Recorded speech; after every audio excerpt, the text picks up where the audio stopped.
So hello everyone. तो आज का जो हमारा टॉपिक होगा वो होगा इलेक्ट्रिक चार्ज एंड फील्ड के ऊपर। लेक्चर 1 होगा। बेसिकली ये जो टॉपिक होता है ना, ये हमारे जेई के लिए या नीट के लिए या सीबीएसई के लिए, क्योंकि ये क्लास 12 का पहला चैप्टर होता है, तो आप बोल सकते हो कि सबके लिए बहुत इंपॉर्टेंट होता है। तो हम लोग उसी तरीका से पढ़ेंगे ताकि आप इलेक्ट्रिक चार्ज एंड फील्ड का थ्योरेटिकल क्वेश्चन को भी बना लोगे और कहीं ना कहीं न्यूमेरिकल तो आपसे सारा बनेगा ही, क्योंकि पर्पस तो इस वीडियो का न्यूमेरिकल ही है, पर थ्योरेटिकल क्वेश्चन भी आप कर लोगे, क्योंकि जहां से थ्योरी का क्वेश्चन बनता है उसको भी हम लोग कवर कर रहे होंगे।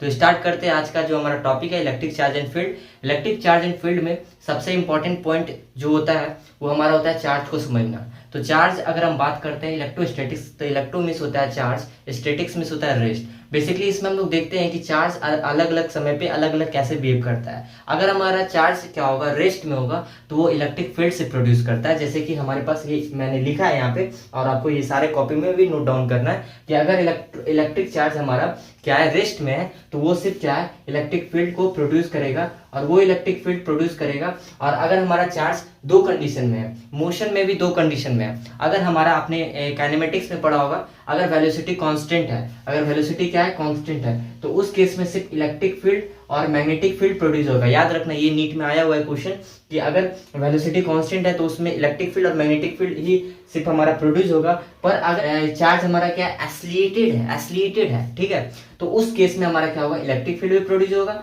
मैग्नेटिक फील्ड भी प्रोड्यूस होगा, इलेक्ट्रोमैग्नेटिक वेव भी प्रोड्यूस होगा। तो चार्ज के तीन कंडीशन, अगर चार्ज रेस्ट में तो इलेक्ट्रिक फील्ड से प्रोड्यूस हो रहा होगा, अगर चार्ज हमारा वेलोसिटी कांस्टेंट से मूव कर रहा है तो कहीं ना कहीं वहां पे हमारा इलेक्ट्रिक फील्ड मैग्नेटिक फील्ड दो प्रोड्यूस हो रहा होगा। अगर हमारा चार्ज एसलिएटेड है तो इलेक्ट्रिक फील्ड, मैग्नेटिक फील्ड और ईएमएफ प्रोड्यूस हो रहा होगा। अब हम चार्ज के को और पोस्टमार्टम करते हैं। चार्ज जो हमारा होता है, बेसिकली तीन तरह का चार्ज को हम डिफाइन किए हुए हैं। किसी भी अगर हम बात करते हैं चार्ज आता किस पे है, किसी भी एलिमेंट पे आता है। जब एलिमेंट हमारा क्या, एलिमेंट में क्या होते हैं, मेटल्स होते हैं, नॉन मेटल्स होते हैं, तो वहां पे नहीं जाना है पहले, अब हमको चार्ज के पास आना है। तो कोई भी अगर हम बात करते हैं मेटल्स को ही एक लेके, मेटल्स अगर क्या है, मान लेते हैं आयरन हमारा मेटल्स है, तो अगर आयरन हमारा क्या है, कहीं ना कहीं इलेक्ट्रॉन को किसी को दिया होगा तो उसके अंदर डिफिशियंसी आया होगा। या फिर मान लेते हैं क्लोरीन एक नॉन मेटल है, तो कहीं ना कहीं वो किसी से लिया होगा तो तभी ना उसके अंदर डिफिशियंसी, उसके अंदर क्या गेन आया। तो हम यहाँ पे देख रहे हैं कि चार्ज का तीन नेचर होता है, एक न्यूट्रल होता है, एक नेगेटिव चार्ज होता है, एक पॉजिटिव चार्ज होता है। अच्छा, ये जब आता है तो शुरू में तो न्यूट्रल, एक कोई भी बॉडी क्या है, हमारे पास एक न्यूट्रल बॉडी है। चाहे अगर हम बात करते हैं ये हमारे पास मार्कर है, या फिर हमारे पास आयरन रॉड है, या कोई भी बॉडी हमारा क्या होता है, न्यूट्रल बॉडी होता है। अब न्यूट्रल बॉडी होता है, उसमें अगर मान लेते हैं कि हमारे पास न्यूट्रल बॉडी का डायग्राम आपको ऐसा दिख रहा होगा कि जहाँ पे पॉजिटिव नेगेटिव चार्ज दोनों है। वहीं पे अगर हम बात करते हैं कि किसी नेगेटिव चार्ज बॉडी के ऊपर, तो नेगेटिव चार्ज बॉडी जो हमारा होता है उसमें हम एक शब्द एनसीईआरटी लिखता है, plenty of electron. Plenty of electron का मतलब होता है कि उसके पास क्या है, इलेक्ट्रॉन ज्यादा है। कहीं ना कहीं इलेक्ट्रॉन का ही तो ट्रांसफरेबल होता है ना, इलेक्ट्रॉन का ही ट्रांसफरेबल होता है ना एक बॉडी से दूसरे बॉडी में। प्रोटॉन न्यूट्रॉन तो न्यूक्लियस में होते हैं, तो हम यहाँ पे शब्द यूज करते हैं कि बहुत सारे इलेक्ट्रॉन होते हैं, प्लेंटी ऑफ इलेक्ट्रॉन होते हैं, तो उसको हम नेगेटिव चार्ज बॉडी बोलेंगे। और जहां पे डिफिशियंसी होगा इलेक्ट्रॉन का, कहीं ना कहीं वो तो किसी को दे के इलेक्ट्रॉन उसका भागा होगा, तभी तो वो डिफिशियंसी हुआ, उस पर पॉजिटिव चार्ज आया, तो हम बोलते हैं कि पॉजिटिव चार्ज का मतलब कि deficiency of electron, that means की पॉजिटिव चार्ज। अब यहाँ पे आता है कि चार्ज के इंपॉर्टेंट यूनिट के ऊपर, जिसको हम लोग इंपॉर्टेंट यूनिट हम लोग को जानना जरूरी है, क्वेश्चन में ये हमको मदद करेगा। यूनिट ऑफ चार्ज में बात करते हैं कि सबसे पहला यूनिट जो हमारा होता है कूलम होता है। सबसे पहला यूनिट हमारा कूलम होता है। सीजीएस में अगर हम बात करते हैं तो 1 कूलम को हम लोग 3 × 10⁹ स्टेट कूलम से डिनोट करते हैं। 3 × 10⁹ स्टेट कूलम से डिनोट करते हैं। बेसिकली हम लोग इसको तो थोड़ा कंप्राइज करके लिखे हैं, ताकि आपको क्या है कि जल्दी क्विकली हो जाए, क्योंकि ये बेसिक है, हम लोग को फोकस न्यूमेरिकल पे करना है। तो आप इसको जल्दी से ट्राई करना कि अगर नहीं दिखेगा क्लियर तो 720 पिक्सल पे देखना, आपको क्लियर दिख रहा होगा। अगर हम बात करते हैं एब्सोल्यूट कूलम के ऊपर, तो एब्सोल्यूट कूलम, एक एब्सोल्यूट कूलम 10 कूलम के बराबर होता है। ये डेटा ज्यादा इंपॉर्टेंट नहीं है, फिर भी आप याद कर लो, मे भी आ सकता है कि 1 एब्सोल्यूट कूलम यूज हो सकता है एप्लीकेशन में, जब क्वेश्चन आएगा तो 10 कूलम के बराबर होता है। और 1 फराड नहीं, 1 फारेडे, ठीक है, ये 96,500 कूलम के बराबर होता है, मतलब 96,500 कूलम के बराबर होता है। तो यहाँ पे यूनिट ऑफ चार्ज में क्या पढ़े, सबसे पहला हम लोग पढ़े कि इसका एसआई यूनिट होता है कूलम, जो मेन यूनिट है। सीजीएस में हम लोग पढ़ते हैं एक कूलम किसके बराबर होता है, 3 × 10⁹ स्टेट कूलम। फिर हम लोग पढ़ते हैं 1 एब्सोल्यूट कूलम जो होता है हमारा, वो हमारा 10 कूलम के बराबर होता है। 1 फारेडे 96,500 कूलम के बराबर होता है। ये इतना डेटा आपको याद होना चाहिए, और मैं तो सारा मतलब ड्राइंग पिक्टोरियल वे में आपको समझा रहा हूँ। अब यहाँ पे देखो, अगर चार्ज का बात करते हैं तो चार्ज एक स्केलर क्वांटिटी माना जाता है, क्योंकि चार्ज में हम लोग एल्जेब्रिक सम करते हैं। जैसे कि अगर हम मानते हैं कि हमारे पास Q1 3 कूलम है और Q2 -1 कूलम है, तो हम क्या बोलेंगे, Q नेट कितना आ जाएगा, 3 कूलम -1 कूलम, डेट मीन्स कि Q नेट जो निकलेगा वो 2 कूलम के बराबर होगा, तो ये 2 कूलम के बराबर आ जाएगा। वहीं पे अगर हम बात करते हैं कि आखिर चार्ज के बारे में पढ़ लिए, तो कुछ चार्ज के प्रॉपर्टी भी होते हैं जिससे हम लोग समझते हैं अच्छा चार्ज है। तो प्रॉपर्टी ऑफ चार्ज में सबसे पहला प्रॉपर्टी जो सबसे इंपॉर्टेंट होने वाला है कि चार्ज कंजर्व होता है। चार्ज क्या होता है, कंजर्व होता है। आप देख सकते होगे कि कहीं ना कहीं आपका चार्ज क्या होता है, कभी भी ऐसा नहीं होता है कि चार्ज का लॉस हो जाता है, चार्ज हमेशा कंजर्व होता है। ठीक है, अगर हम बात करते हैं चार्ज इनवेरिएंट होता है। ठीक है, चार्ज वैरी नहीं करता, बट मास इज वेरिएंट। अगर हम देखते हैं कि किसी भी एक बॉडी से दूसरे बॉडी में चार्ज अगर ट्रांसफर हुआ है, तो उसमें क्या होगा कि चार्ज इनवेरिएंट नहीं होता है, चार्ज हमारा क्या होता है, पर मास का क्या होता है, वैरी कर सकता है। ठीक है, मास क्या हो सकता है, वैरी कर सकता है। इसको और अच्छा से आपको समझ में आएगा, एक आइंस्टाइन का इक्वेशन था। आइंस्टाइन का इक्वेशन यही था कि m equal to M naught 1 minus B square by C square. आप यहाँ से देख सकते हो कि जो मास है वो इन्वर्सली पोर्शन हो रहा है हमारा कहीं ना कहीं स्पीड ऑफ लाइट का। दैट मीन्स कि अगर किसी भी बॉडी को स्पीड ऑफ लाइट से हम अगर चला देते हैं, तो उस बॉडी का मास क्या होगा, मासलेस भी हो सकता है, और वो एक पार्टिकल के जैसा बिहेव कर सकता है। तो आइंस्टाइन इक्वेशन के थ्रू हम बोल सकते हैं, और ये स्टेटमेंट बाय क्वेश्चन भी आया हुआ है बहुत सारे एग्जाम में, कि जो हमारा चार्ज होता है वो इनवेरिएंट होता है, मतलब उसमें भिन्नता नहीं आ सकती है। क्योंकि आपको भी पता है कि चार्ज का अगर हम 1 कूलम चार्ज का बात करते हैं, तो 1.6 इंटू 10⁻⁻19 कूलम के बराबर होता है। तो चार्ज हमेशा जो ट्रांसफर भी होता है वो उसमें बदलाव नहीं देखने को मिलता। बट अगर मास का अगर ट्रांसफर हो रहा है, तो मास में वेरिएंट देखने को मिल सकता है। Mass is variant quantity and but charge is not a invariant quantity. ठीक है, चार्ज क्या है, बोल सकते हैं, नॉट नहीं लगाना था, charge is a invariant quantity. ठीक है, अब हम लोग बात करते हैं चार्ज हमारा ट्रांसफरेबल होता है। चार्ज हमारा क्या होता है, ट्रांसफरेबल होता है। चार्ज हमारा कैसा होता है, जो ट्रांसफर होता है। अगर हम बात करते हैं कि चार्ज हमेशा किसके साथ एसोसिएटेड होता है, मास के साथ। चार्ज हमेशा एसोसिएटेड होता है मास के साथ। तो हम एक स्टेटमेंट अगर आपसे पूछते हैं कि mass is associated with charge, no and not every time mass is associated with charge. वो तो कंडीशन है ना कि मास, कोई हमारे पास ये बॉडी है, क्या इसमें चार्ज नहीं है, तो हम बोल सकते हैं क्या ये मास एसोसिएटेड विद चार्ज, इसका तो कुछ मास होगा। तो चार्ज हमेशा एसोसिएटेड होगा मास के साथ। कहीं ना कहीं अगर हमारे पास 1 कूलम है या 2 कूलम है, तो उसका कुछ ना कुछ मास होगा। पर अगर हम बात करते हैं क्या मास एसोसिएटेड विद चार्ज, नो, मास के पास ऐसा नहीं है कि हमेशा चार्ज होना ही चाहिए और होगा ही। चार्ज क्वांटाइज होता है। इसी के ऊपर हम लोग नेक्स्ट स्लाइड में न्यूमेरिकल बहुत सारा प्रैक्टिस करेंगे कि चार्ज क्या होता है, क्वांटाइज होता है। What do mean by quantize? Quantize का सीधा सा मतलब है कि अगर मान लेते हैं कि आप रेस्टोरेंट गए, तो अगर आप एक पिज्जा लेते हो, तो कहीं ना कहीं आप एक पिज्जा का ही पे करोगे, आप हाफ खाओ या फिर 1 क्वार्टर खाओ, इससे मतलब नहीं है। ठीक है, तो यहाँ से वही बात आता है कि Q इक्वल टू एनी एक फॉर्मूला आता है, और Q इक्वल टू एनी इसके लिए डिफाइन होता है। Q यहाँ पे चार्ज है, N हमारा क्या है, नंबर है, इंटीग्रल वैल्यू है। डेट मीन्स कि ये कभी भी हमारा क्या होगा, फ्रैक्शन में, पॉइंट में, डेसिमल में, रूट के वैल्यू में नहीं होगा। तो चार्ज हमेरा क्या होता है, इंटीग्रल वैल्यू होता है। तो चार्ज हमेशा 1 2 3 4 के फॉर्म में होता है, 5 6 7 कभी भी डेसिमल, फ्रैक्शन, इंटीग्रल के फॉर्म में नहीं। इंटीग्रल फॉर्म में होगा, कभी भी डेसिमल, फ्रैक्शन के फॉर्म में नहीं होगा, रूट के फॉर्म में भी नहीं होगा। तो यहाँ से हमको सीखने को यही मिला वो पिज्जा वाला एग्जाम्पल से, कि हम अगर क्वार्टर का या हाफ का हमको पे तो 1 का ही करना पड़ेगा। उसी तरह से चार्ज भी होता है कि आपका हमेशा वो 1 2 3 4 के फॉर्म में होता है, और आपको चार्ज का जो वैल्यू होता है, एक इलेक्ट्रॉन का जो वैल्यू होता है, वो आपको याद होना चाहिए। 1.6 इंटू 10⁻⁻19 कूलम भर के इसका यूज होगा। अब हमारे पास आता है मेथड ऑफ चार्जिंग को लेके। चार्जिंग अब हम लोग बात करेंगे। मेथड ऑफ चार्जिंग में हम लोग 3 कंडीशन पढ़ते हैं, एक charging by friction, charging by conduction और चार्जिंग बाय इंडक्शन। तो सबसे पहला हमारे पास है मेथड में, मेथड ऑफ फ्रिक्शन, मतलब चार्जिंग बाय फ्रिक्शन। ठीक है, तो फ्रिक्शन में बेसिकली हम लोग वर्क फंक्शन वर्ड यूज करते हैं। वर्क फंक्शन वर्ड आया है मॉडर्न फिजिक्स से, पर वर्क फंक्शन का सीधा सा मतलब होता है कि अगर इस बॉडी पे हम लाइट या फिर किसी भी तरह का वेव इंसिडेंट कर रहे हैं, तो कहीं ना कहीं कोई रे इंसिडेंट कर रहे हैं, तो इस बॉडी का जो एक इलेक्ट्रॉन होगा वो इमिट करेगा। अगर उसको इमिट करने के बराबर एनर्जी मिल जाए तो वो इमिट कर लेगा। ठीक है, तो यही कॉन्सेप्ट होता है वर्क फंक्शन का। तो वर्क फंक्शन इससे कैसे रिलेटेड है? चार्जिंग बाय फ्रिक्शन में देख सकते हो हमारे पास एक ग्लास रोड है, मान लो एक ग्लास रोड है, यहाँ पे लाएं और यहाँ पे सिल्क का कपड़ा लाएं और सिल्क का कपड़ा लाए। अब सिल्क का कपड़ा में क्या किया हम लोग, ग्लास रोड को रफ किए। जब सिल्क का कपड़ा में हम लोग ग्लास रोड को रफ किए तो कहीं ना कहीं ये ग्लास रोड है, सिल्क का कपड़ा, जब इसमें रफ किए तो कहीं ना कहीं दोनों बॉडी के बीच में इंट्रैक्शन हुआ। जब इंट्रैक्शन हुआ तो इस बॉडी में पॉजिटिव चार्ज आ गया, इस बॉडी में नेगेटिव चार्ज आ गया। नेगेटिव चार्ज पॉजिटिव चार्ज किस बात पे डिपेंड कर रहा है कि कौन हमारा क्या है, नेगेटिव कौन, मतलब कि कहीं ना कहीं हमारा पॉजिटिव चार्ज कौन होगा, नेगेटिव चार्ज कौन होगा, ये डिफाइन होता है किसका इलेक्ट्रॉन लूजली बॉन्डेड है। जिसका इलेक्ट्रॉन लूजली बॉन्डेड होता है वो इलेक्ट्रॉन इजिली दे देता है और वो हमारा बन जाता है पॉजिटिव चार्ज, और जो लेता है वो नेगेटिव चार्ज बन जाता है। तो उसी तरीके से देखो, ये रॉड के ऊपर पॉजिटिव चार्ज आ गया, ये इसके सिल्क के कपड़ा के ऊपर नेगेटिव चार्ज आ गया। अब हम लोग बात कर रहे हैं कि जो हमारा इसको रफ किए, अब हमारा इलेक्ट्रॉन जो होता है वो फ्लो करता है लो वर्क फंक्शन। यहाँ पे इंपॉर्टेंट लाइन है जो एनसीईआरटी का आपको याद रखना है, इलेक्ट्रॉन फ्लो करता है low work function body to high work function body. Electron हमेशा फ्लो करता है low work function body to high work function body.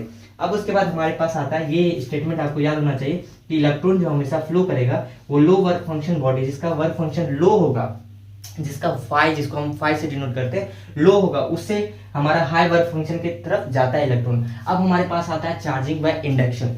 ठीक है, फ्रिक्शन समझ में आ गया, charging by induction. Charging by induction में एक इंपॉर्टेंट पॉइंट पहले समझना है कि इसमें बॉडी का कोई भी फिजिकल कॉन्टेक्ट नहीं होगा, इसमें बॉडी का कोई भी फिजिकल कॉन्टैक्ट नहीं होगा चार्जिंग बाय इंडक्शन में, no physical contact of the body. उसके बाद अगर हम बात करते हैं कि हमारे पास एक चार्ज रॉड है, ठीक है, इस चार्ज रॉड को हम एक न्यूट्रल बॉडी के पास लेके आए, ठीक है, इस चार्ज रॉड को अगर हम एक न्यूट्रल बॉडी के पास लेके आए, अब हमारे पास एक न्यूट्रल बॉडी है और इस न्यूट्रल बॉडी के पास हम इस चार्ज बॉडी रॉड को लेके आए। जब चार्ज रॉड को लेके आएंगे तो इसके ऊपर क्या है, पॉजिटिव नेगेटिव चार्ज हमारे पास होगा, पॉजिटिव नेगेटिव चार्ज हमारे पास होगा। अब पॉजिटिव नेगेटिव चार्ज पहले से ही होगा, तो जब चार्ज बॉडी को लेके आएंगे तो एक समय क्या होगा कि इसका जो पॉजिटिव चार्ज एक तरफ हो जाएगा, नेगेटिव एक तरफ हो जाएगा, पॉजिटिव एक तरफ हो जाएगा, क्योंकि हम लोग को पता है कि अपोजिट चार्ज का नेचर होता है कि आपस में अट्रैक्ट करता है। तो नेगेटिव पॉजिटिव की तरफ अट्रैक्ट हो जाएगा, नेगेटिव सेपरेट हो जाएगा यहाँ पे। और इस कंडीशन में हम फायदा उठा के क्या करेंगे, इसको अर्थिंग कर देंगे। जब हम इसको अर्थिंग कर देंगे तो नेगेटिव चार्ज क्या करेगा, भागेगा पॉजिटिव चार्ज, क्योंकि अर्थ तो पॉजिटिव चार्ज, नेगेटिव चार्ज, अर्थ तो खुद एक कंडक्टर बॉडी है। तो ये हमारे क्या है कि हमारा ये नेगेटिव चार्ज सारा अर्थिंग होके हमारा नीचे चला जाएगा और यहाँ पे सिर्फ बच जाएगा हमारे पास पॉजिटिव चार्ज। और ये केस में अगर हम चार्ज रॉड को पॉजिटिव चार्ज लेते हैं तो यहाँ पे इंड्यूस हो जाता है नेगेटिव चार्ज और पॉजिटिव चार्ज नीचे चल जाता है, बॉडी नेगेटिव बॉडी बन जाता है। फिर से सुनो क्या बोल रहा है, अगर ये बॉडी को हमको नेगेटिव चार्ज बनाना था तो हम क्या करते, यहाँ पे जो रॉड लाते ये positive rod latte, that means कि इसके पास पॉजिटिव रॉड रहता तो ये क्या करता, नेगेटिव चार्ज को एक्यूमुलेट कराता, पॉजिटिव चार्ज यहाँ पे आ जाता, और अगर हम इसको अर्थिंग करते तो हमारा पॉजिटिव चार्ज अर्थिंग हो जाता और यहाँ पे सिर्फ नेगेटिव चार्ज बच जाता। तो ये इस तरह से हमारा नेगेटिवली चार्ज बॉडी बन जाता, ठीक है। अब उसके बाद क्या है कि कहीं ना कहीं आप देख सकते हो कि अब हमारे पास क्या है कि ये मेथड 1 है। मेथड 2 देखते हैं यहाँ, इससे पहले कुछ इसका डेफिनेशन पढ़ते। देखो, इंडक्शन एक फेनोमेना होता है, अगर डायरेक्ट आता है सीबीएसई में क्वेश्चन तो ऐसे लिख सकते हो, इंडक्शन एक फेनोमेना होता है जहां पे हम लोग रीडिस्ट्रीब्यूशन करते हैं चार्जेस का, on a body when charge body brought near it. जब चार्ज बॉडी को हम लोग एक न्यूट्रल बॉडी के सामने लाते हैं तो चार्ज का रीडिस्ट्रीब्यूशन होता है, एक चार्ज जिधर अट्रैक्ट करता है उधर शिफ्ट हो जाता है, एक चार्ज इधर रिपेल करता है उधर शिफ्ट हो जाता है, ठीक है। देख सकते हो कि पॉजिटिव चार्ज इधर शिफ्ट हो गया, नेगेटिव चार्ज इधर शिफ्ट हो गया। उसके बाद इंडक्शन का डेफिनेशन समझ में आ गया, रिडिस्ट्रीब्यूशन ऑफ चार्ज है और इसमें कोई फिजिकल कांटेक्ट नहीं होता है। ये एक बॉडी का फेनोमेना होता है। ये कैसा होता है, बॉडी का फेनोमेना होता है, ये पार्टिकल्स के लिए नहीं होता है, ये एक बॉडी का फेनोमेना होता है। तो डायरेक्ट स्टेटमेंट वाइज क्वेश्चन आ सकता है, ये बॉडी का फेनोमेना होता है, पार्टिकल्स के लिए नहीं होता है। फिर हमारे पास आता है कि आखिर ये मेथड 2 में हम क्या देख रहे हैं कि हमारे पास दो बॉडी है, ये हमारे पास इंसुलेटेड होता है, ये भी इंसुलेटेड होता है, ठीक है। हमारे पास दो न्यूट्रल बॉडी है। बेसिकली हम क्या किए, इसके सामने एक नेगेटिवली रॉड लाए, पॉजिटिवली भी ला सकते थे तो इसका उल्टा इफेक्ट पड़ेगा, नेगेटिवली लाए तो यहाँ पे पॉजिटिव एक्यूमुलेट हुआ, इधर नेगेटिव एक्यूमुलेट हुआ। अब इसको हम सेपरेट कर दिए, मेरे पास सेपरेट वाला कुछ होगा, सेपरेट कर दिए। जब दो बॉडी हमारे पास सेपरेट हो गया, अब यहाँ पे देखो पॉजिटिव नेगेटिव हो गया। अब यहाँ पे देखो हम क्या किए, रॉड को हटा लिए तो ये बॉडी में पॉजिटिव सिर्फ रह गया, ये बॉडी में सिर्फ नेगेटिव रह गया और हमारे पास ये पॉजिटिव बॉडी बन गई, ये नेगेटिव बॉडी बन गया। इस तरीके से हम चीजों को क्या करता है, हम इस मेथड से, इंडक्शन के मेथड से बिना फिजिकल कॉन्टैक्ट किए हुए बॉडी को चार्ज और बॉडी को पॉजिटिवली चार्ज और नेगेटिवली चार्ज कर सकते हैं। यहाँ पे एक हम बोल सकते हो कि इंडक्शन का फॉर्मूला आता है जो आपको पता होना चाहिए कि Q इंड्यूस मैक्सिमम, कितना चार्ज मैक्सिमम इंड्यूस हुआ होगा, वो होता है माइनस क्यू नॉट। यहाँ माइनस क्यू नॉट है, ब्रैकेट में 1-1/ε0 r के बराबर होता है।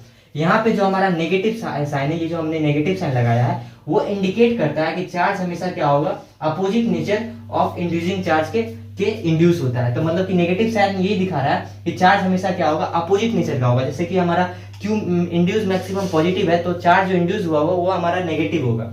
जैसे कि देखो एक केस है जहां पे अगर हम बात करते हैं, जैसे यहाँ पे देखो एप्सिलॉन नॉट आर है, इसको हम बोलते हैं डाइलेक्ट्रिक कांस्टेंट, और यहाँ पे क्यू नॉट जो है, यहाँ पे इसको हम क्यू नॉट जो बोल रहे हैं ये हमारा इंड्यूस चार्ज। ठीक है, एकदम जगह बचा बचा के लिखे हैं। तो आप इस एक काम ये करना कि ये सारा बेसिक पॉइंट था, इसलिए हमने इस तरह करके बताया। अब इसके आगे न्यूमेरिकल जो हम लोग करेंगे उसको आराम से करेंगे। तो आप देखो यहाँ पे अगर हमारा के जो है जिसको हम डाइलेक्ट्रिक कांस्टेंट बोल रहे हैं वो इन्फिनाइट होता है मेटल के लिए। वो क्या होता है, इन्फिनाइट होता है मेटल के लिए। जब यहाँ पे इन्फिनाइट पुट करोगे तो ये बराबर क्या हो जाएगी, खत्म हो जाएगा, और कहीं ना कहीं ये हमारा क्या क्यू इंड्यूस जो मैक्सिमम होगा वो माइनस क्यू नॉट के बराबर हो जाएगा। तो इस मेटल के केस में क्यू इंड्यूस जो होता है माइनस क्यू नॉट के बराबर होता है। आई थिंक कि आपको सारा बात इंडक्शन के बारे में समझ में आ गया होगा। अब हम लोग पढ़ते हैं कंडक्शन के बारे में, कंडक्शन, और उसके बाद बहुत सारे गोल्ड लीफ एक्सपेरिमेंट पढ़ेंगे, फिर न्यूमेरिकल करेंगे। ठीक है, तो आप इसका स्क्रीनशॉट ले लो। देखो अब हम लोग यहाँ से चार्जिंग के तीसरे मेथड के ऊपर बात करेंगे। वो मेथड है हमारा चार्जिंग बाय कंडक्शन। बेसिकली सबसे पहला पॉइंट आपको यहाँ याद रखना है कि चार्जिंग बाय कंडक्शन में हम लोग को बॉडी को कांटेक्ट में रखना जरूरी है थ्रू वायर, या फिर आप बोल सकते हो किसी भी कंडक्टिंग सब्सटेंस के थ्रू। अब हमारे पास क्या है, हमारे पास ए बॉडी और बी बॉडी है, और यहाँ पे आप देख सकते हो कि ये जो हमारा बॉडी है, यहाँ पे ए बॉडी और बी बॉडी में हमने बताया है कि जो आपका Q1 है वो क्या है, बड़ा है। आपका Q1 चार्ज क्या है, यहाँ पे बड़ा है, इस पे Q1 चार्ज है और इस पे Q2 चार्ज है। ए बॉडी पे Q1 चार्ज है, बी बॉडी पे Q2 चार्ज है, और इसमें मैंने क्लियर कर दिया है कि जो आपका Q1 है वो बड़ा है Q2 से। तो आपको तो पता होना चाहिए कि पानी का फ्लो या चार्ज का फ्लो या हर एक मैक्सिमम चीज का फ्लो हाई टू लो होता है, क्योंकि देखो एक पोटेंशियल डिफरेंस नाम का चीज आप सुनोगे कहीं ना कहीं, या फिर पोटेंशियल ग्रेडियंट, या फिर आप ग्रेडियंट के बारे में पता होगा कि मान लेते 10 लीटर का कंटेनर है, ये भी 10 लीटर का कंटेनर है, इसमें 5 लीटर पानी है, इसमें 0 लीटर पानी है, तो इसमें 5 लीटर पानी क्या है, आना स्टार्ट कर देगा जब तक 2.5 लीटर दोनों में नहीं आ जाएगा, जब तक पानी 5 लीटर वाला से 0 लीटर में आते रहेगा। ठीक है, तो ये आपका क्या है, ग्रेडियंट का कॉन्सेप्ट होता है। तो इसके थ्रू हम लोग बोल सकते हैं कि जो चार्ज का भी जो हमारा जो फ्लो होगा वो हाई टू लो होगा। मतलब Q1 बॉडी से Q1 चार्ज से Q2 तरफ की जाएगा, और Q1 चार्ज से Q2 की तरफ जाएगा, और बोल सकते हैं कि बॉडी ए से बॉडी बी की और तरफ जाएगा। और यहाँ पे हम ये भी लाइन लिख सकते हैं, जो आपका स्टेटमेंट में भी आ सकता है कि चार्ज जो फ्लो करता है वो हमारा हाई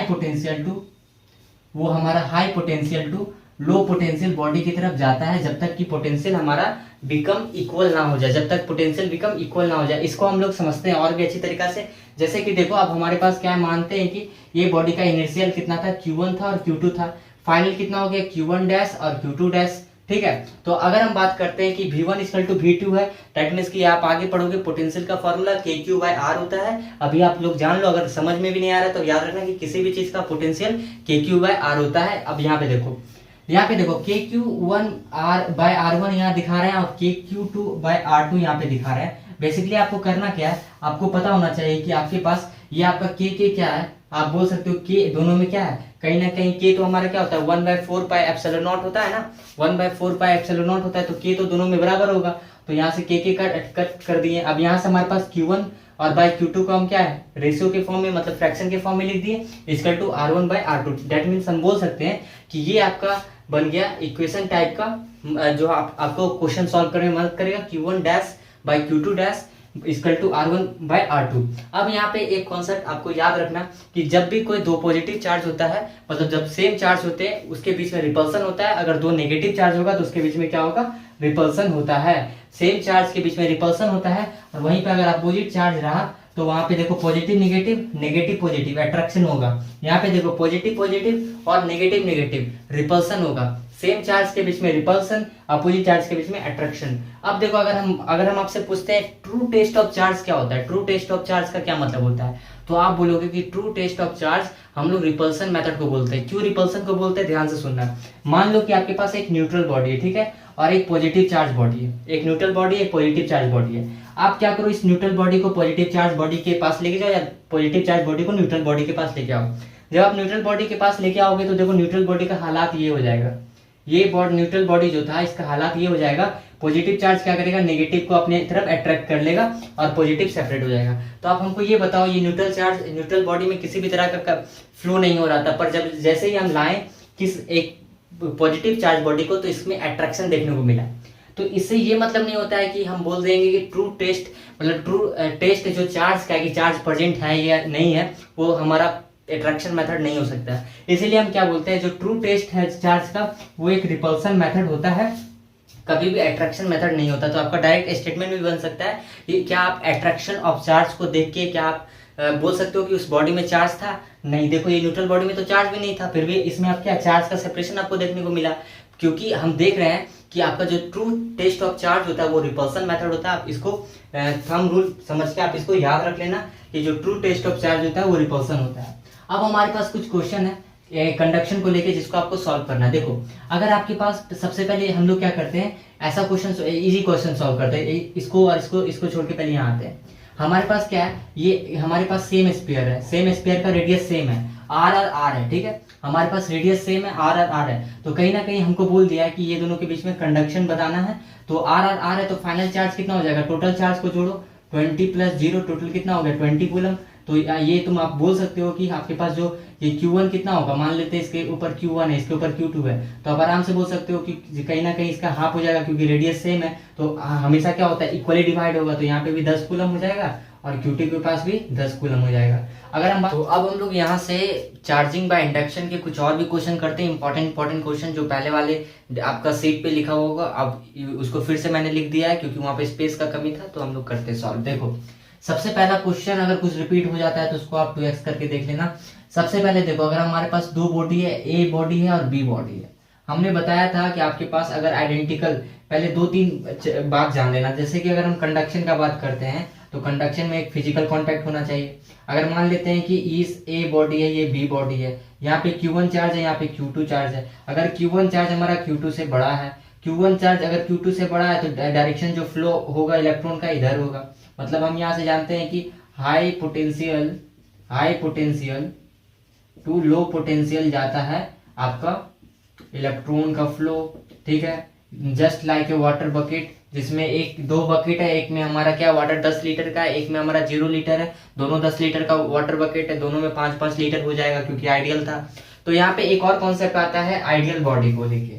अगर हम बात करते हैं आइडियल बॉडी को लेके, आइडियल बॉडी मान लेते हैं कि ये भी हमारा क्या आर रेडियस का है और ये भी हमारा क्या आर रेडियस का है। तो अगर इस पे हमारे पास 10 कूलम चार्ज, इस पे हमारे पास 0 कूलम का चार्ज, यहाँ पे कनेक्शन बिल्ड किए, चार्ज 10 कूलम से 0 कूलम की तरफ जाएगा, high potential to low potential. जब 10 कूलम से 0 कूलम की ओर जाएगा तो यहाँ पे भी 5 कूलम हो जाएगा, इस पे भी और इस पे भी 5 कूलम हो जाएगा। जब तक 5 कूलम नहीं होगा जब तक चार्ज का फ्लो बनते रहेगा।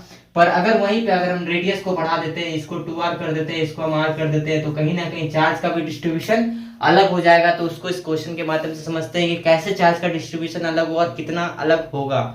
देखो क्वेश्चन नंबर 1 हमारे पास सबसे इजी है, आइडियल बॉडी को लेके। आइडियल बॉडी में अगर हम बात करते हैं कि आइडियल बॉडी में हमारे पास देखो यहाँ पे चार्ज डिफरेंट है, Q चार्ज है, यहाँ पे 3Q चार्ज है, ठीक है। तो इतना बात आप लोगों को तो पता चल गया होगा कि दोनों बॉडी का रेडियस R और R है, ए बॉडी और बी बॉडी। तो हमारा चार्ज का फ्लो हमारा यहाँ से बी से ए की तरफ जाएगा। और हम लोग को पता है कि यहाँ पे जब चार्ज हम अगर बात करते हैं QA के ऊपर कितना चार्ज है, तो आप टोटल चार्ज पहले पता करो, टोटल चार्ज कितना है। देखो टोटल चार्ज इक्वल टू, क्योंकि आइडियल बॉडी है तो आप ऐसे करके निकालो, total charge equal to 3Q + Q equal to 4Q।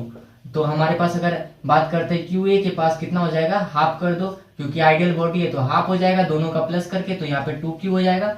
QB के पास भी 2Q हो जाएगा। इसको आप एक मेथड से और निकाल सकते थे, ये वाला इक्वेशन लगा के, जो R1/R2 इक्वल टू Q1/Q2, ये वाला इक्वेशन लगा सकते थे। इसका दोनों का रेडियस R ही है, तो ये कट के हमारा क्या हो गया, 1/1 रेशियो में डिवाइड हो गया। तो कहीं ना कहीं 1/1 रेशियो हमको क्या बता रहा है, अगर मान लेते ये Q है और ये 3Q है, तो कहीं ना कहीं आप देख पा रहे होगे कि 1/1 रेशियो हमको यही बता रहा है कि हमारा जो चार्ज का डिस्ट्रीब्यूशन होगा वो हमारा इक्वल होगा, ठीक है। हमारा जो चार्ज का जो डिस्ट्रीब्यूशन होगा वो इक्वल होगा, क्योंकि 1/1, अगर हम आपको बोलते हैं 2/2 रेशियो पे डिस्ट्रीब्यूशन करो या 4/4 रेशियो पे, कट के तो 1/1 आ जाएगा। तो 1/1 यही बता रहा है कि आइडियल बॉडी है और आपको इक्वल चार्ज डिस्ट्रीब्यूशन दोनों बॉडी पे करना होगा। अब हमारे पास एक ऐसा क्वेश्चन है जहाँ पे एक हमारा जो हमारे पास एक के ऊपर है 12 कूलम, एक अनचार्ज बॉडी है और यहाँ पे स्विच लगा दिया, वो भी ओपन सर्किट है, यहाँ पे रेडियस 2r है, यहाँ पे r है।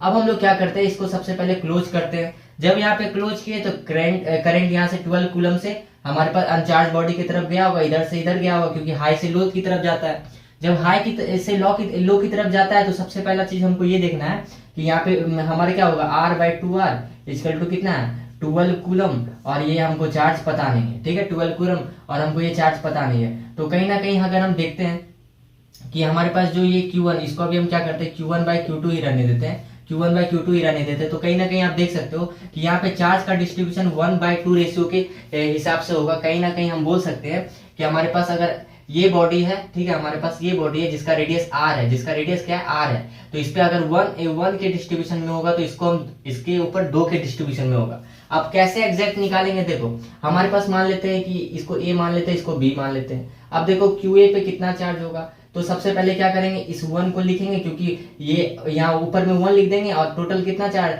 कितना हमारा रेडियस है 1 + 2, तो टोटल रेडियस कितना हो जाएगा 1 + 2, दैट मीन्स की, और टोटल चार्ज कितना है, टोटल चार्ज हमारा हो जाएगा, देखो टोटल चार्ज को कैसे निकालना है, 12 + 0, टोटल कितना हो गया 12 कूलम। यहाँ पे 12 से मल्टीप्लाई करो तो कितना आ जाएगा 1/3 × 12, 1/3 × 12 = 4, तो यहाँ पे आ जाएगा आपका 4 कूलम आ जाएगा QA पे। यहाँ पे QA पे 4 कूलम आ जाएगा। QB पे देखते हैं तो यहाँ पे QB में देखो यहाँ पे कितना है 2 है, यहाँ पे कितना है 2 है, देखो Q2 का ही बात कर रहे हैं, मतलब जिसको QB बोल रहे हैं इसको QA बोल रहे हैं। तो ये हमारा कितना आ गया 2/3 × 12, यहाँ पे कितना आ गया 12 आ गया। तो यहाँ पे देखो 4 बार में कटा, यहाँ पे आ गया 8 कूलम। आप देख सकते हो 1/2 के रेशियो में भी, और हमको एग्जैक्ट चार्ज पता चल गया कि इस पे 4 कूलम, इस पे 8 कूलम है, इस पे 4 कूलम है। समझ में आया।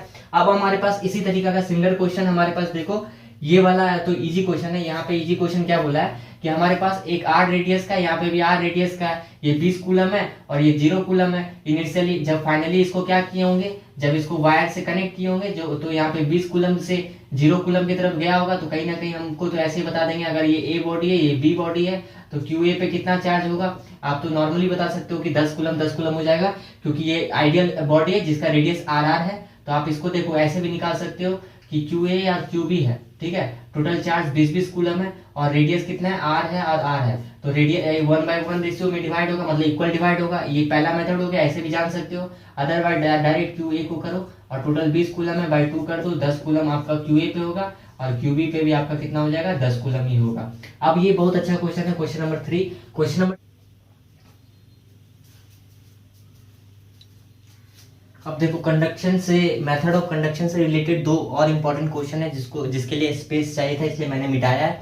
अब देखो क्वेश्चन नंबर 3 हम लोग देखते हैं। क्वेश्चन नंबर 3 में क्या बोला है कि all the sphere are identical.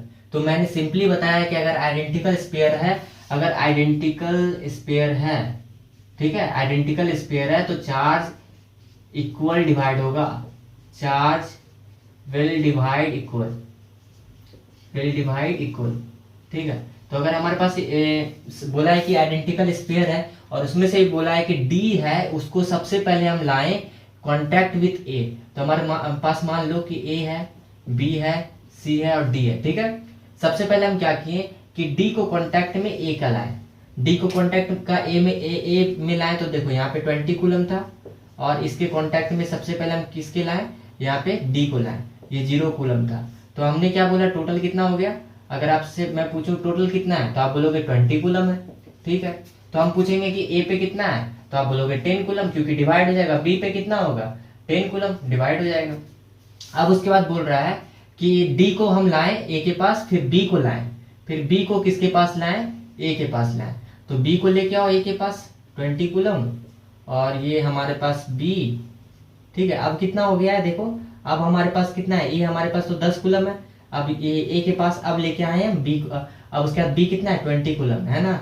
अब इसको क्या करो, B हमारे पास B है, ये A है, A कितना हो गया 10, A कितना हो गया 10 कूलम, तो 10 कूलम यही लिखेंगे ना। तो अब कॉन्टेक्ट हो गया, अब टोटल कितना हुआ, देखो टोटल हो गया 30 कूलम। तो A हमारा कितना हो गया, A हमारा हो गया 15 कूलम और हमारे पास B कितना हो गया, B हमारे पास कितना हो गया 15 कूलम, ठीक है। अब देखो, अब उसके बाद क्या किए, बोल रहा है कि the final charge on sphere. तो अब उसके बाद क्या कर रहा है कि ये हमारे पास B को लेके आया है, A के पास, फिर उसके बाद C को A के पास लाया है, ठीक है। उसके बाद किसको लेके आया, सी को ए के पास लाया। तो अब ए के पास कितना है, ए के पास 15 कूलम है, 15 कूलम है। सी के पास कितना है, सी के पास 5 कूलम है। तो ए को सी के पास लेके आया ना, तो ए हमारे पास 15 कूलम और सी हमारे पास 5 कूलम। तो अब टोटल कितना हो गया हमारे पास, टोटल हो गया 20 कूलम। और उसके बाद अगर हम बात करते हैं ए के ऊपर, तो ए के ऊपर हमारे पास 10 कूलम हो जाएगा और सी के ऊपर हो जाएगा हमारे पास 10 कूलम। तो अगर हम आपसे पूछते हैं कि अब बताओ किसके पास कितना कितना है, तो देखो अगर यहाँ पे देखो बी नहीं होगा, यहाँ पे डी होगा ना, क्योंकि डी को लाए थे ना। तो हम बोलेंगे कि ए के पास कितना है, ए के पास हमारे पास 10 कूलम है, बी के पास 15 कूलम है, यहाँ पे देखो। फिर सी के पास 10 कूलम है, सी के पास 10 कूलम है। उसके बाद डी के पास कितना है, डी के पास हमारे पास 10 कूलम है। तो ये आपका इस तरह से इस क्वेश्चन को करना था। अब हमारे पास नेक्स्ट क्वेश्चन है और अच्छा क्वेश्चन है। तो 4-5 तो हम लोग कर लिए थे। क्वेश्चन नंबर 6 है, consider a neutral conducting sphere. एक न्यूट्रल कंडक्टिंग स्फीयर है, ठीक है, जो कंडक्टिंग करता है, न्यूट्रल कंडक्टिंग स्फीयर है। और कहीं ना कहीं न्यूट्रल कंडक्टिंग स्फीयर का मतलब कि positive negative positive negative positive negative positive negative positive negative लाए, ठीक है। और बोला है कि consider a neutral conducting sphere है, पॉजिटिव पॉइंट चार्ज को इसके पास लाए, ठीक है। एक पॉइंट चार्ज है जो पॉजिटिव पॉइंट चार्ज है, इसके पास लेके आए, ठीक है। और बोल रहा है कि on the net charge on the sphere is, अगर हम पॉजिटिव पॉइंट चार्ज को लाए हैं यहाँ पे, तो क्या यहाँ पे इंडक्शन इंड्यूस होगा। तो याद करो इंडक्शन के बारे में मैंने क्या बताया था, इंडक्शन के बारे में मैंने यही बताया था कि इंडक्शन जो है वो वैलिड कहाँ पे है, valid for body, not point charge, not point charge.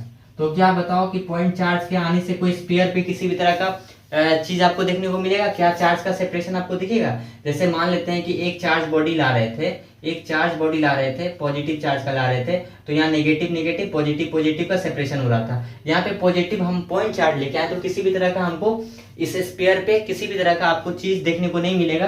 तो हम बोल सकते हैं कि हमारा जो ये हमारे पास जो स्फीयर है, ठीक है, हमारे पास जो स्फीयर है उसके ऊपर 0 चार्ज होगा। कितना चार्ज होगा, 0 चार्ज होगा, ठीक है। तो इसके ऊपर कितना चार्ज होगा, 0 चार्ज होगा। आप इसका स्क्रीनशॉट ले लो।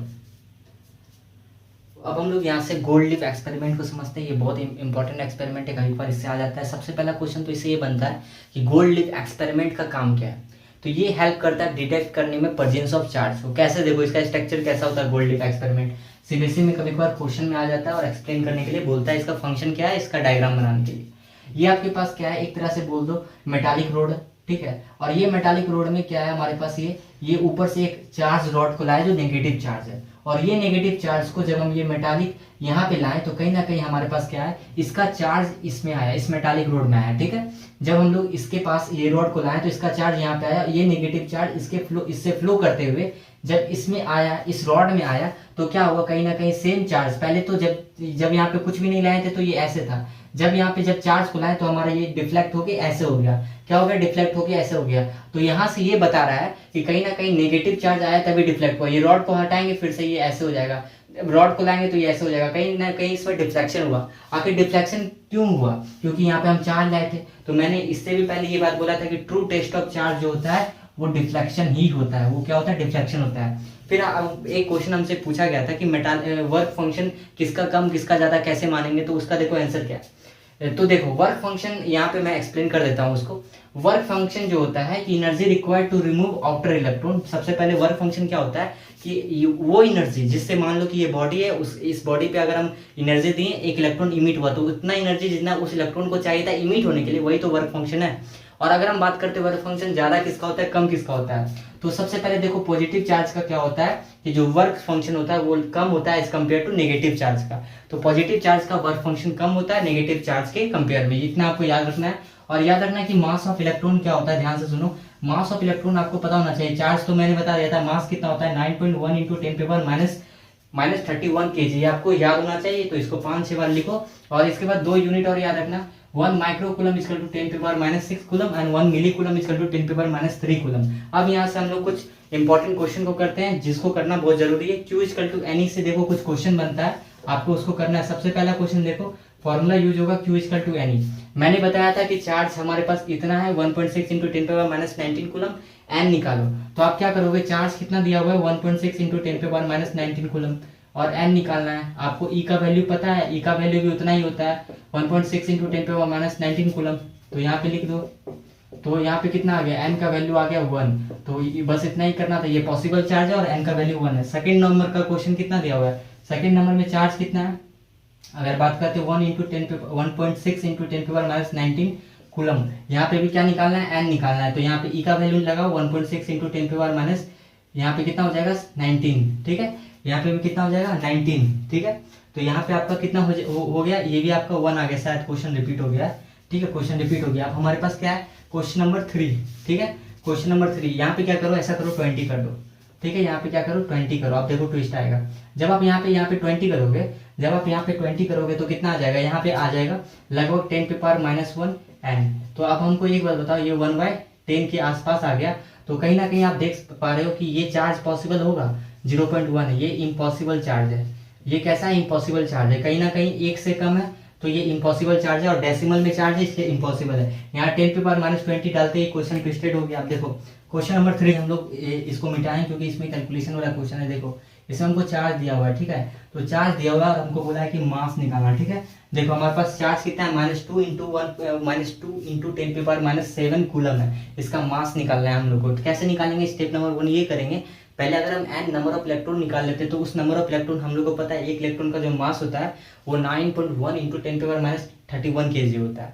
तो हम उस नंबर ऑफ इलेक्ट्रॉन से एक इलेक्ट्रॉन के मास को मल्टीप्लाई कर देंगे तो निकल जाएगा। तो स्टेप नंबर 1 क्या था हमारा, देखो n निकाले। तो n का वैल्यू निकलने के लिए हम लोग को यहाँ पे -2 इंटू 10⁻7 कूलम, और उसके बाद यहाँ पे कितना आ जाएगा 1.6 इंटू 10⁻19 कूलम। तो लगभग ये कितना आ जाएगा, अगर हम इसको सॉल्व करते हैं तो लगभग ये आ जाएगा 1.25, ठीक है, 1.25 इंटू 10⁻12 कूलम। अब जब देखो मास ऑफ इलेक्ट्रॉन निकालना है, ठीक है, अब हमको इसका मास निकालना है। तो मास के कैसे हो जाएगा, यहाँ पे मास के लिए 1.25 इंटू 10⁻12 इंटू 11.30, यहाँ पे इतना कर दो। फिर उसके बाद मास कितना है 9.1 इंटू, ठीक है 9। अब देखो क्या करना है, मास ऑफ इलेक्ट्रॉन से मल्टीप्लाई करो 9.1 इंटू 10⁻31 kg। ये लगभग आ जाएगा 11.38 इंटू 10⁻19 kg, ठीक है। ये इसका आंसर आ जाएगा। तो आप इसको देख लेना कि इतना आंसर है, कैलकुलेट इसको करोगे तो 11.38 इंटू 10⁻19 kg के आसपास आपका आंसर आ जाएगा। अब हमारे पास क्वेश्चन नंबर 5 है। क्वेश्चन नंबर 5 क्या बोल रहा है कि आपके पास एक नेचुरल इलेक्ट्रिक चार्ज जो होता है किसी भी सिस्टम का वो किसके बराबर होता है, हाफ इंटीग्रल मल्टीपल, गलत, half integral multiple of least amount of charge, गलत, स्क्वायर, गलत, square of least amount of charge, गलत, जीरो तो होगा ही नहीं। तो हमेशा 1 2 3 4 के फॉर्म में होता है। तो integral multiple of least amount of charge, ठीक है, ये आपका सही हो जाएगा।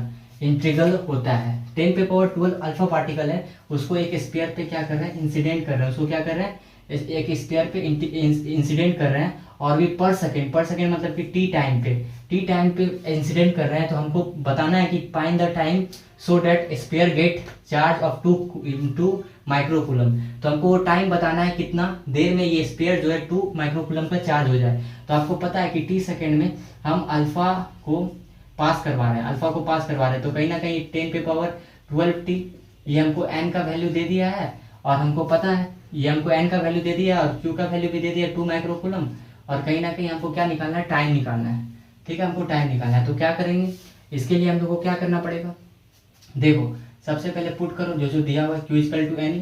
तो q की जगह पे 2 इंटू 10⁻6, n की जगह पे क्या पुट करोगे 10⁻12t, और देखो E की जगह पे क्या पुट करोगे, आपको पता होना चाहिए अल्फा पार्टिकल को हम डबल हीलियम आयन बोलते हैं, और डबल हीलियम आयन होने के कारण यहाँ पे कितना इलेक्ट्रॉन होगा, एक अल्फा में 2 इलेक्ट्रॉन है। तो यहाँ पे कितना हो जाएगा, 2 इलेक्ट्रॉन से आप मल्टीप्लाई कर दो, दैट मीन्स कि 2 इंटू 1.6 इंटू 10⁻19 कूलम, ठीक है। तो जब आप इससे मल्टीप्लाई करोगे तो आप देखो कितना इसका आंसर आएगा 10⁻12t, ठीक है। इसको इधर कर दो, 10⁻12t को इधर कर दो, ठीक है, टी को इधर ही रहने दो।